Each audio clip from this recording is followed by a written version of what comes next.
Bien, tenemos entonces ya en nuestro estudio a don Vito Miraglia. Don Vito, empresario de descendencia italiana, con muchos años ya aquí, venezolano, más venezolano que bisabuelo ya. No, mis bisabuelos llegaron aquí en el 1890.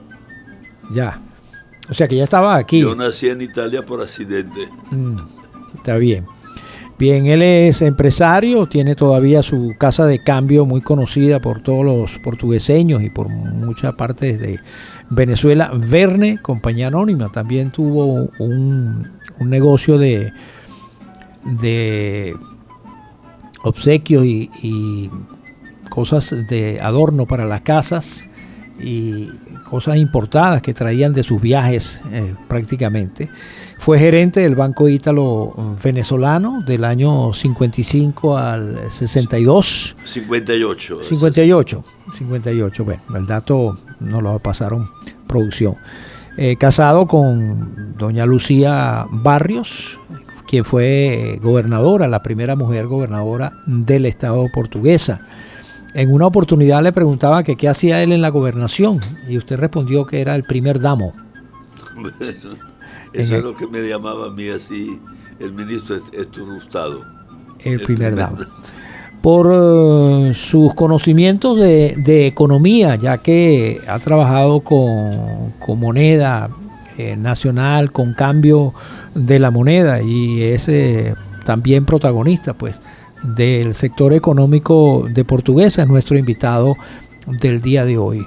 Hoy martes 25 de agosto. Queremos preguntarle, don Vito, y es la razón de la entrevista, el gobierno va a realizar la tercera reconversión monetaria.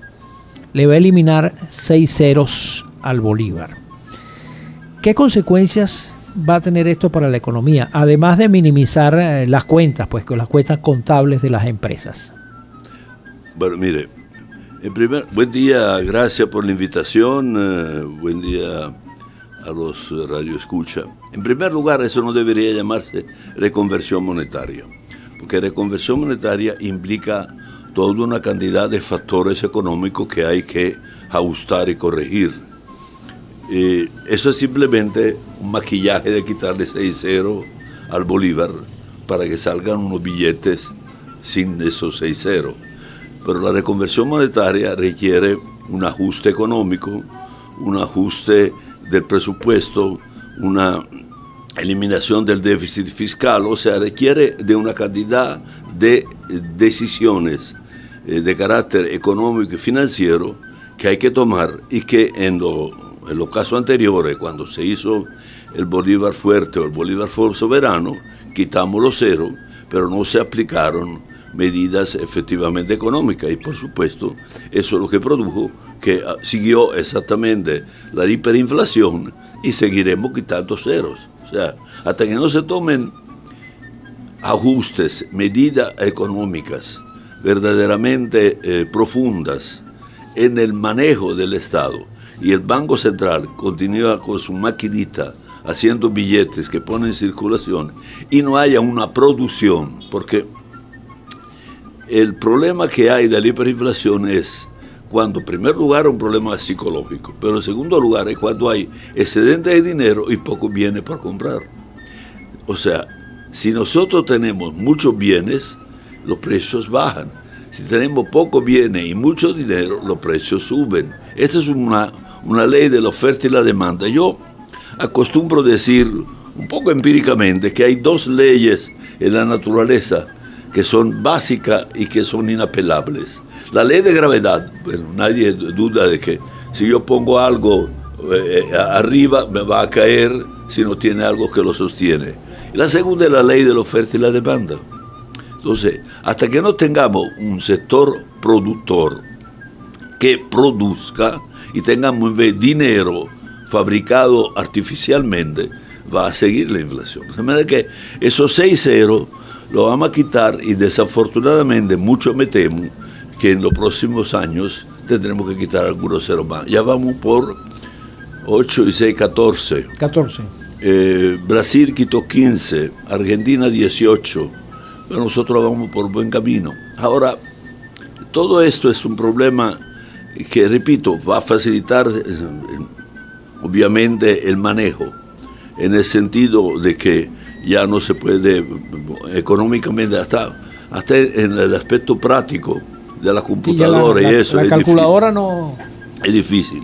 Pero además de eso, hay un factor que ya el pueblo, o sea, la gente en la calle, ya ha hecho la reconversión, la pseudo reconversión, porque ya dicen, mire, ¿cuánto vale eso? 4 o 4.000, o sea, ya ellos le han quitado los ceros. El nombre de los millones. No, el nombre de los millones, o sea, evidentemente, o sea, lo que va a hacer es seguir exactamente lo que ya el sector del público ha hecho materialmente, espontáneamente. De manera que yo repito, llamar reconversión monetaria, ojalá, yo espero, quiero augurarme que cuando implanten definitivamente todas las medidas de la reconversión, que puedan dar indicativo de ajuste también en el manejo del sector económico y financiero del Estado. Pero yo quiero augurarme, pero me temo, desafortunadamente, no veo en el horizonte perspectivas verdaderamente que quieran hacer eso, o que se pueda hacer eso, porque efectivamente eso requiere un cambio estructural que es bastante delicado y es bastante severo, porque eso afecta enormemente al manejo del Estado, pero al manejo también de la población. Entonces, cuando se han hecho ajustes, reconversiones, eso los primeros tiempos es muy duro, porque hay que apretarse el cinturón. O sea, en otro término, es que un Estado se maneja igualito que una familia o una empresa.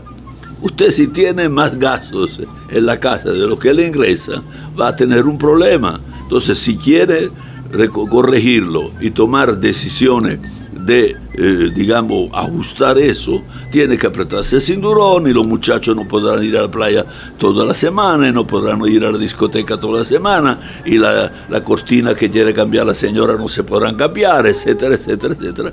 Eso produce entonces un efecto de severidad en el gasto.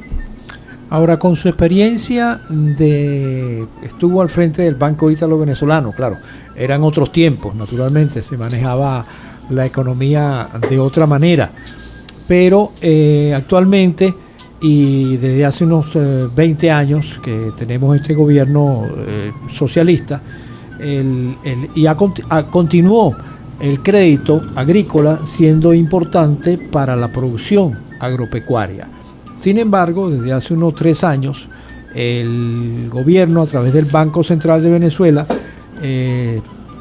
por solicitud a la banca privada, eliminó o amplió el encaje legal, lo que evitó que los bancos pudieran dar los créditos, continuar con la cartera agrícola. Esto ha afectado gravemente el movimiento. Sin embargo, las asociaciones y muchos empresarios privados han tomado de sus propios recursos para poder seguir sembrando, que es lo que han hecho durante tantos años, empresas familiares, agroindustria que daba apoyo con insumos y semillas a los agricultores. Sin embargo, esto no es así. El presidente Maduro hace más o menos un mes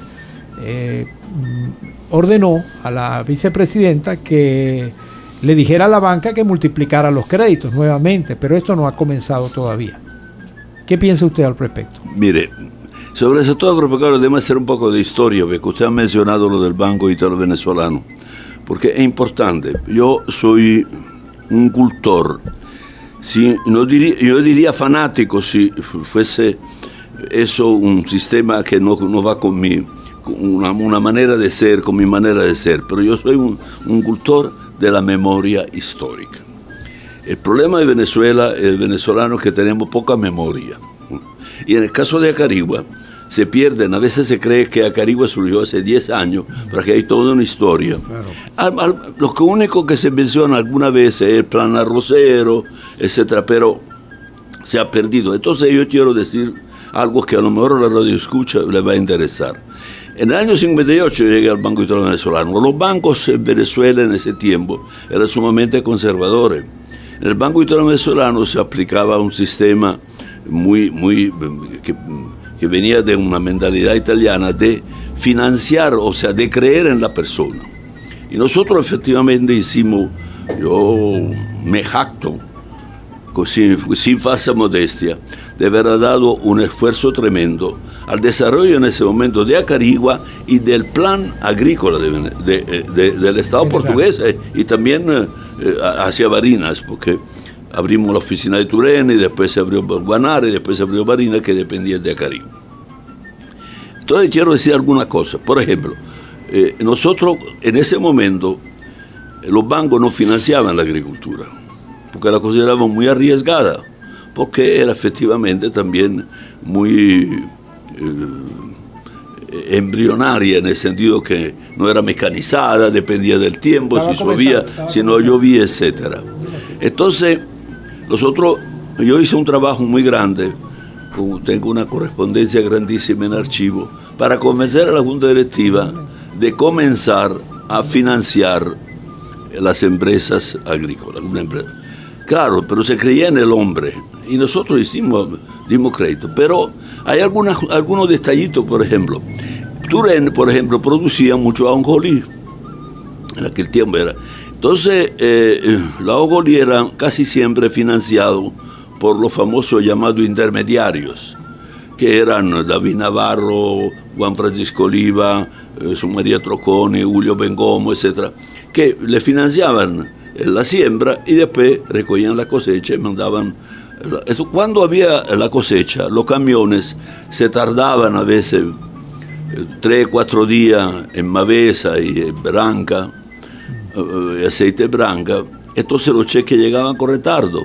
Bueno, nosotros llegamos al entendimiento de que le dábamos un adelanto en el sentido siguiente. En lugar de esperar el cheque, recibíamos el ticket de la romana, que era un ticket de la romana, donde costaba que habían recibido tantos kilos de ajonjolí por un tanto bolívar, él los depositaba en la cuenta y nosotros le hacíamos girar sobre ese ticket, para que tuviera la plata inmediatamente el agricultor.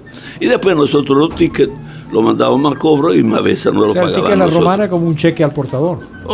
Eso agilizaba por lo menos 7 o 8 días el proceso. El segundo caso que quiero decirles es ANCA.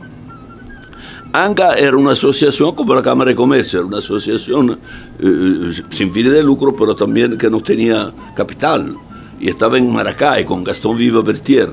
Cuando la traen aquí el presidente de Argenis Vivas, entonces ellos estaba Argenis Vivas y Concho Quijada y todo el grupo de la famosa llamada rosca, que es un factor también importante en ese momento, porque en esa rosca estaban Copellano, Adeco, Independiente, pero en ese sentido no había enfrentamientos, sino, en fin. Pero entonces plantean que quieren montar una desmontadora, pero no tienen plata. La desmontadora de algodón. La desmontadora de algodón. ¿De dónde surge ANCA? ANCA se pone grande por la primera desmontadora que se pone donde está ahora. Entonces no tiene financiamiento. Entonces me plantean el caso y hacíamos un estudio y nosotros le dimos la carta de crédito para que trajeran la desmontadora por $274,000. Entonces cuando llegaba, porque había que pagarla, los dos le dimos un crédito para que ellos la pagaran con la semilla del algodón. Porque la semilla del algodón la entregaban en Mavesa y Mavesa nos entregaba a nosotros el pago de amortizar. O sea, operaciones en las cuales no se sabía exactamente el monto, porque no sabía qué cantidad de semilla de algodón iban a entregar ahí, pero sí lo que era cierto es que iban a amortizarlo, entonces era muy elástico, pero esa cosa, entonces ANCA surge y yo me siento orgulloso de haber dado ese aporte, que el banco que yo manejaba, naturalmente planteamiento a la Junta Directiva y convencerlo y decirle que la gente que lo manejaba era seria, etcétera, pero sí se hizo exactamente lo que había que hacer. Y el financiamiento. ahí volvemos otra vez al financiamiento. El financiamiento en la agricultura es importantísimo. Sin financiamiento, pero no es la agricultura, en todo el sector económico. La banca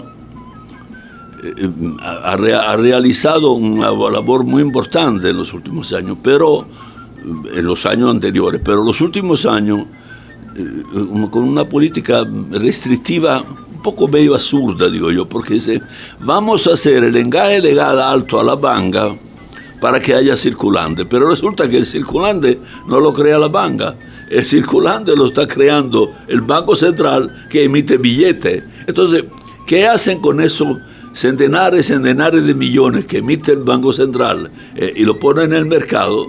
Que va a la banca para que lo vuelva a meter en el Banco Central como engaje, pero al mismo tiempo no permite el financiamiento bancario. Por otro lado, el financiamiento bancario en una hiperinflación es sumamente complicado, porque un banco que le presta a usted 10 millones tiene que dárselo máximo a 15 días o a 30 días. No se lo puede dar a 6 meses para que siembre la cosecha. O no hablemos de un crédito hipotecario a 20 años para construir una casa o para construir un edificio. ¿Por qué? Porque prácticamente cuando lo iría a cobrar, cobraría céntimos de los valores. De manera que todo ese proceso ha afectado enormemente a la banca. Y creo que en este momento, yo estoy un poco alejado porque yo viajé el año pasado para Italia por un mes y quedé varado ahí por el COVID y acabo de regresar. Estuve bloqueado por año y medio en Europa sin poder venir a Venezuela. Me estoy enterando un poco de las cosas, poniéndome al día, pero tengo entendido que en este momento los bancos no están financiando nada, porque es que ¿cómo hacen para financiar? Y no solamente no están financiando, no dan servicio, ¿no? En este momento es como si la banca no existiera. Yo traté, porque tenía que arreglar al comienzo para reactivar la tarjeta de crédito, y traté varias veces ir a Banesco para hacerlo allí en la oficina.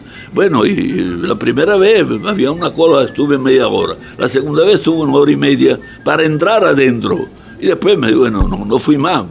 Me puse en contacto por teléfono y traté de resolver el problema. Pero lo que quiero decir es que estamos en una situación de poner toda la traba posible para una fluidez en el desarrollo. Yo no sé cómo hacen los agricultores, los ganaderos, pero tampoco cómo hacen los comerciantes, los industriales para sobrevivir. ¿Cómo hacemos para sobrevivir? Porque tenemos esa situación y además se nos ha agregado la pandemia, que tiene otra locura, porque yo, por ejemplo, no entiendo, hay algo que es insensato totalmente. ¿Qué quiere decir trabajar una semana y otra semana no? Porque en la semana que se está cerrado, salvamos el contagio, y en la otra semana ya no hay contagio. O sea, eso no tiene sentido. Otra cosa, ¿por qué tienen que cerrarse a las 2? Los negocios cerrarse a la 1, a las 2. Cuando se ha cerrado en Europa, en Italia, se cerró con estricta medida, no se podía salir, la calle vacía, perseguían hasta una vez a un tipo en una playa que estaba corriendo, lo persiguieron con un helicóptero, o sea, pero una vez que se abría y los negocios abrían igual en los horarios normales, porque ¿qué quiere decir? En la mañana no hay contagio, pero en la tarde sí cerramos porque hay contagio, ¿no? O sea, eso crea todo una dificultad. Uno tiene que comprar algo a las 3 de la tarde. Yo ayer estoy pintando mi empresa, no se consigue la pintura, todos los negocios están cerrados. O sea, hay medidas que no tienen sentido, pero que afectan. Yo me imagino, los agricultores aquí van a su finca y muchas veces atendían su labor y después venían en la tarde para hacer la diligencia en el poblado. No puede. Bueno, ¿cómo hace? Entonces tienen que hacerlo primero en la mañana, mientras tanto en la finca no se sabe qué está pasando. Digo, estos parecen detalles insignificantes, pero que tienen una profunda incidencia en el proceso productivo. Y así pasa con los industriales, así pasa con los comerciantes. Y yo repito, además, los agricultores, los ganaderos, son unos audaces, porque tener maquinaria que valen un patrimonio en el campo para que sea robada, asaltada, Mire, yo se daña y no la pueda reparar. Después no consigue los repuestos para repararla. Mire, eso merecerían ya hacer una propuesta al Vaticano para santificarlo. Verdaderamente. Conversamos con Vito Miraglia, empresario portugueseño de la Casa de Cambio Verne, exgerente del Banco Ítalo venezolano. El Banco Central de Venezuela, al realizar esta reconversión, que entre comillas, que usted dice, asegura que no va a afectar el valor de la moneda, que va a seguir valiendo lo mismo, el bolívar no valdrá ni más ni menos, solo que va a facilitar el uso de ella. Pero como las otras dos reconversiones hizo lo mismo, y el gobierno no para lo importante de lo que usted está hablando, que es la hiperinflación. Básicamente, el dinero cuesta menos, vale menos cada vez hay que salir con más dinero para comprar las cosas que se necesitan. ¿Cuál cree usted, además de la puesta en funcionamiento de toda la producción nacional, debería ser las medidas económicas que tome un gobierno en este caso? Mire, eso a mí me hace... Me pusiera a reír si no diera ganas de llorar. Es que el bolívar va a valer igual. Bueno, si va a valer igual, devaluado, que no tiene ningún valor. O sea, nosotros le estamos quitando mire, yo tengo en la oficina, porque nosotros vendíamos también billetes de banco fuera de circulación para colección. Tengo unos billetes donde dice 10.000 pesos. Y después un sello arriba, 10 australes. O sea, ahí no daba tiempo en Argentina. Entonces, para facilitar el manejo, se ponían un sello especial para que prácticamente pudiese funcionar. Que no lo hemos hecho aquí, porque el Banco Central ha sido también avestruz en cerrar la cabeza. Porque ¿cómo es posible que de no poner billetes en circulación? Eso es insensato. O sea, no es posible que usted va a un... Yo estoy aterrado, güey. Creo que tengo 4 o 5 negocios que me deben $5, $3, $4, porque yo no tenía todavía habilitado el pago móvil, pero recién llegado. Entonces, usted tiene que pagar un problema para el vuelto, ¿cómo se lo puede dar? Sí, porque no hay sentido. Porque es el único país en el mundo en el cual no tenemos los billetes para poder comprar normalmente. O para dar una propina o para pagar el estacionamiento. O sea, pagar el estacionamiento como tenemos que hacerlo con pago móvil, pero es una locura. Eso no tiene explicación. Pero hay cosas, por ejemplo, el sábado tenía que comprar yo un frasco de líquido para el Comegen, ¿no? Entonces fui con el encargo, con un empleado ahí, con ese señor que me estaba haciendo el trabajo. Entonces salía eso $17. Él dijo, bueno, es que está un billete de 20. Ah, caramba, pero el vuelto. Digo, bueno, págame el pago móvil. No, nosotros no hacemos pago móvil. Bueno, deme los dólares. No, pero si usted tiene $2, yo le regreso 5, me dice el señor. Entonces el señor que estaba conmigo me dice, no importa, yo tengo unos billetes de $1.000.000, ¿cuántos son? $2. Ah, no, es que el dueño aquí no quiere recibir bolívares, no le gusta. En Venezuela no se reciben los bolívares. Y no hay dólares. Cuando ha habido dolarización en los países, los billetes del país circulan con los dólares a la paridad y cuando le dan pago, cuando se mezclan. Yo recuerdo una vez en Guatemala, el quesal y los dólares se pagaban al mismo valor y se mezclaban, sea en el pago y sea en el vuelto. O sea, estamos llegando a cosas verdaderamente inexplicables. No recibimos los billetes venezolanos. Entonces, en el caso que usted plantea, el bolívar que va a ser, en vez de 1.000.000, un bolívar, va a tener, primero que todo, tiene que tener bastantes billetes en circulación para permitir que el modo de pago que existe en el mundo, que antes se hacía con moneda de oro y de plata, que después ya subió hace ya como 2 siglos, pueda ser efectivo para facilitar el trabajo. no para entrabarlo. Ahora, hay otra cosa que quiero plantear. En el caso del Bolívar soberano, cuando se hizo la reconversión que se les quitaron 5-0, se dijo que se iban a poner en circulación también las monedas. Un bolívar, un real, un medio y 10 céntimos, porque cuando usted le quita 5-0, ya eso tiene un valor después, los decimales. Bueno, lo dieron, pero nunca la pusieron en circulación. Bueno, también porque desafortunadamente ya la hiperinflación puso ya enseguida a no valer mucho eso. Pero tienen que hacerlo, porque ahora si le están quitando 6-0, un bolívar, que no va a haber, supongo, una moneda, un bolívar, vale prácticamente plata. No sé por qué. Entonces vale prácticamente 25 céntimos de dólar. O sea, hay que tener el bolívar y hay que también tener el real. Porque si no, eso va a ser también un factor de aumentar la inflación. Porque cuando usted irá a comprar algo que vale, pongamos, 3.500.000, ¿no?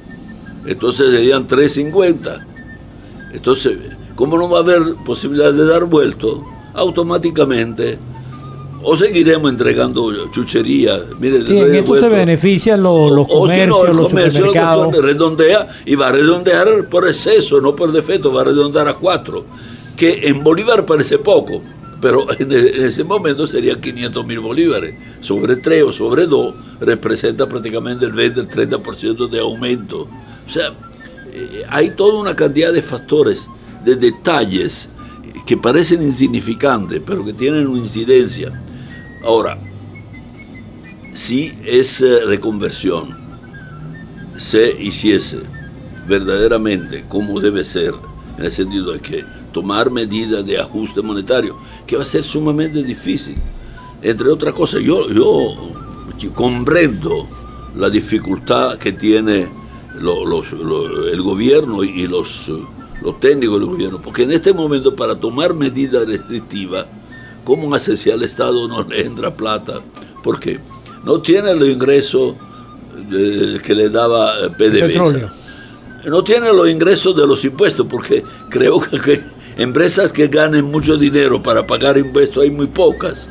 Entonces, lo único que le entra al Estado son los pequeños ingresos de los asalariados, pero como los salarios son el sueldo es mínimo, el oficial, porque tengo entendido que las empresas le dan debajo de cuerda en dólares, entonces también ahí tiene ingresos mínimos. ¿Cómo hace para tomar medidas restrictivas y poder balancear el presupuesto?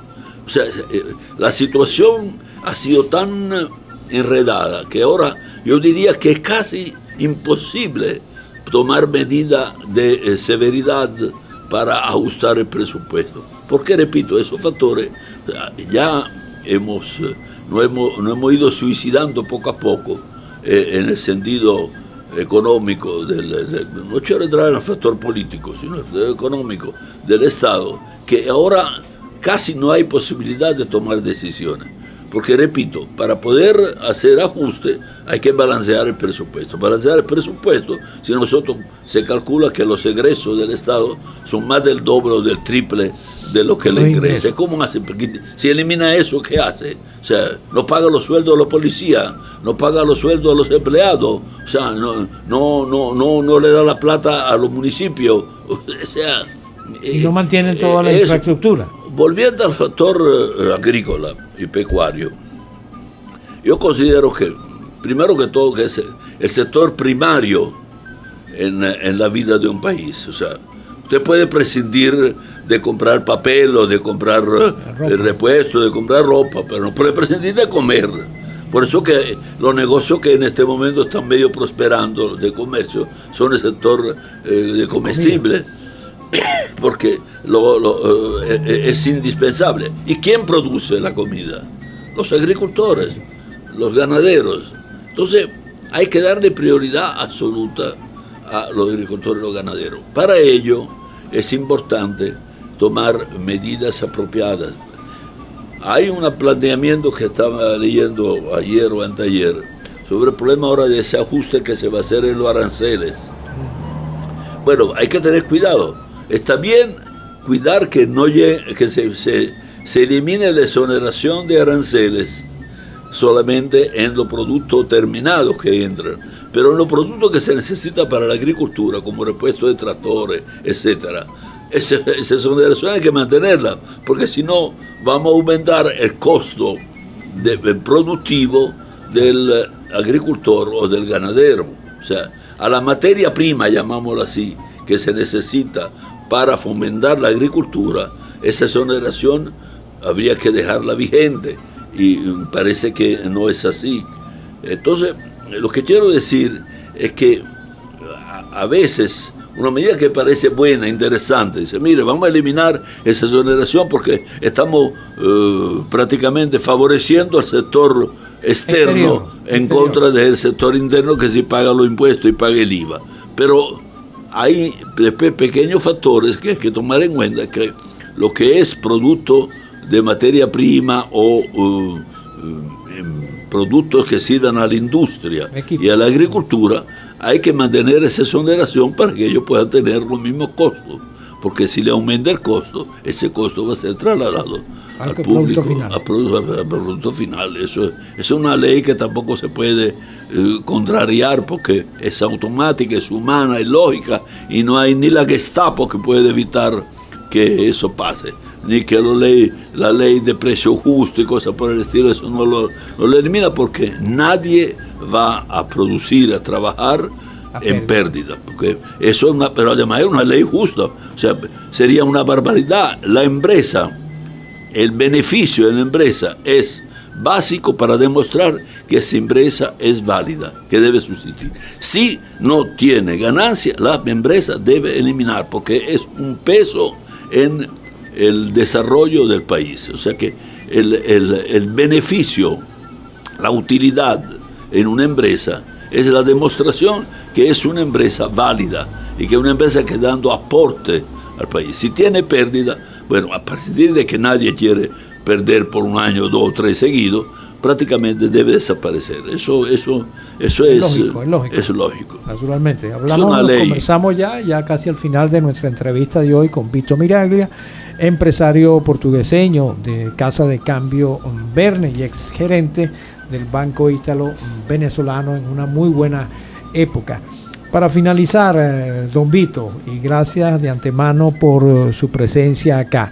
Y aunque dice usted que no quiere tocar la política, pero hoy en día la política se ha metido tan de lleno con todos, básicamente. Sí. El gobierno dice que esta situación es por culpa de unas sanciones, de un bloqueo, lo que han llamado una guerra económica. Hablamos también de expropiaciones, de invasiones apoyadas por funcionarios a la empresa privada, a agricultores, a la agroindustria. Sin embargo, la agroindustria y los agricultores son los que pagan realmente y producen la comida. Pagan a sus empleados mucho más que cualquier ente público, básicamente. Y que los precios de los alimentos, ¿verdad? Hay un aumento constante en ellos. Lo que uno compra esta semana a un precio, ya la semana que viene, por la misma situación económica, hiperinflación que estamos viviendo, como una crisis realmente que nos agobia a todos. En este momento, usted regresa de Italia un poco fuera de contexto. Bueno, me mantenía al tanto siempre por internet, bueno, ¿no? Con el celular, claro. ¿Cómo piensa que puede salir de este atolladero? Vienen unas elecciones ahora también, hay toda una oposición dividida. El gobierno se ve más sólido, por lo menos delante de los medios. ¿Qué podría decirle usted a esta gente que está en la política y que están buscando también de alguna manera una salida, una salvación, que pusieron en estos días ese eslogan en campaña? Mire, yo entiendo perfectamente el problema de que tiene el gobierno, lo comprendo, y tiene un un problema entre manos, una papa caliente que no sabe cómo, a quién zumbársela. Sabemos todos que decir que el problema es de las sanciones, los problemas económicos en Venezuela existían mucho antes de las sanciones. Hay ese aspecto siempre que es humano, en cierta forma, porque hay que entenderlo. De que cuando uno tiene un problema, hay siempre que dar la culpa a otro. Y por supuesto el gobierno necesita eso, porque eso es la manera para justificarse frente a una población que es cada vez más reacia en creer en lo que dice. ¿Qué puede hacer? Repito lo que decía antes. Va a ser difícil poder hacer algo, porque, repito, hay que ajustar lo que es el presupuesto. Pero hay un problema mucho más grave. Usted me va a perdonar tocar este tema. Yo quiero ser,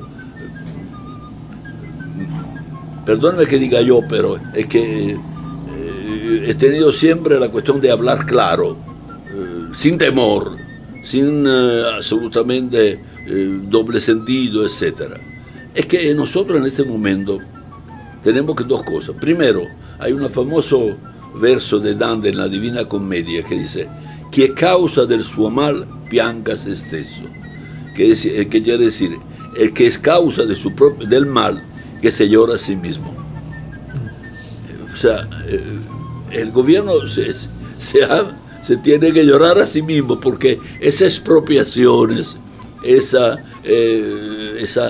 hostigamiento que hizo al sector productivo, sea agropecuario, sea agrícola y sea industrial, bueno, ahora se revierten en su contra, que por supuesto eso pasó. Pero hay otro factor que quiero llamar la atención, aprovechar de eso. Yo estoy absolutamente sorprendido, asombrado de lo que pasa en Venezuela contra todos los patrones que yo estudié en economía. Normalmente se dice, donde hay un factor económico deprimido y con dificultades, los precios son bajos, porque no hay poder adquisitivo. Y donde hay una bonanza económica, los precios son altos. Ejemplo, en Suiza los precios son más caros que en Italia, pero en España son más baratos que Italia, en Portugal son más baratos que España. O sea, ¿por qué? Porque el sueldo más o menos en Suiza es de 2.000 euros, más o menos, en Italia de 900, en España de 600, 700 y en Portugal de 500. O sea, donde hay menos poder adquisitivo, los precios. Entonces, es conveniente. Eso nos pasaba a nosotros cuando íbamos a Cúcuta. El tenor de vida venezolano era más alto que el tenor colombiano, y nosotros comprábamos en Cúcuta los fines de semana. Yo encontraba alguna vez que fui más gente de Acarigua allá que aquí en Acarigua. Entonces, de manera que eso es, Cúcuta los sábados y domingos era inundado por, o sea, pero aquí pasa lo contrario, y esto no lo entiendo yo. Nosotros tenemos precios que son el doble y el triple de lo que son en Italia en muchos productos. Eso es insensato. Esto no tiene explicación económica, lógica. Pero es que también hay un factor psicológico. Nosotros hemos logrado varias hazañas. Tenemos un país quebrado. Hemos quebrado una empresa petrolera, que la empresa petrolera lo quiebra. La empresa petrolera se compran a los países, en África, etcétera. Nosotros lo hemos quebrado. Pero ahora hemos logrado la tercera hazaña que va a estar en el libro de Guinness. Hemos devaluado el dólar. Porque el dólar aquí en Venezuela se devalúa todos los días. Sí. El dólar, en otra parte usted va a comprar un producto, compraba en enero del año pasado, en enero de este año, en junio de este año, en julio de este año, valía el mismo precio. Aquí no. Un producto en dólares vale 12, después 15, después 14, después 18. O sea, esto no tiene explicación. O sea, nosotros que estudiamos economía no lo entendemos. Es como si uno viera un burro volar. Son cosas que no son naturales. ¿Cómo es posible que aquí los precios sean más altos que en Italia, que en Francia, que en Estados Unidos? hay muchos productos. Eso no tiene explicación. Tiene algún atenuante diciendo que aquí hay dificultad por el problema de la gasolina. Pero la gasolina se compra por ahí en el mercado a 1.50. Yo la gasolina en Italia la pagaba $2. Pero yo circulaba y todo el mundo circula, claro, con sentido común, pero circulaba. A mí nadie me decía, no te puedo dar la cola porque tú sabes la gasolina. Aquí tenemos la psicosis ahora de la gasolina. Pero el problema también es que nosotros, los consumidores, somos los culpables. Porque nos gusta la cosa fácil. Nos gusta ir al supermercado a alguna parte y comprar todo ahí. No. Y no premiamos al que vende barato. El que vende barato hay que premiarlo comprando ahí, pero eso requiere un esfuerzo de buscar, cuando uno va a comprar algo, de buscar la cotización donde la consigue más barata.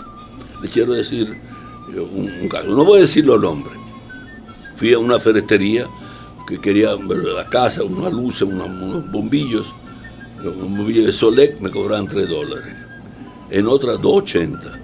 ¿Sabes cómo la compré en un negocio chino? A 1.04 céntimos. Pero eso sí, me di una vuelta por toda el Caribe. Hay que caminar.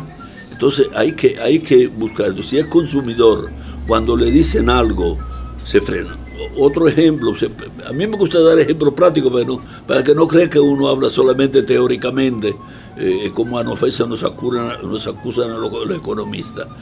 Yo en el jardín de la empresa en Verne mandé a cortar la grama y bueno, se pusieron una cantidad de sacos y cosas afuera. Entonces un vecino me dijo, yo le equivoco eso, son 2 viajes a $50 cada uno.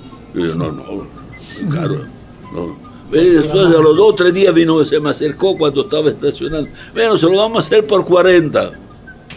Bueno, total. Vino después, pasó un cierto tiempo, vino un señor para ponerme el líquido para quitar el monte. Y me dijo, no, eso lo voto por 2 viajes por 40. Y el de mi casa lo votó por 20. O sea, de 50 bajó a 20. O sea, menos de la mitad. ¿Pero por qué? Porque uno tiene que frenar. Nosotros vale tanto. Entonces yo tengo que luchar con la gente que hablo, hasta con mis hijas. Pero caramba, esto es muy caro. Bueno, hay que pagarlo, ¿qué se va a hacer? O sea, el problema no, yo no lo voy a pagar. O sea, porque esa es la manera también de frenar, no llamado la especulación, sino ese sentido de que todo aumenta. Porque ¿cómo me aumentaron a mí en algo? Yo voy a aumentarlo. Y hay otra cosa psicológica.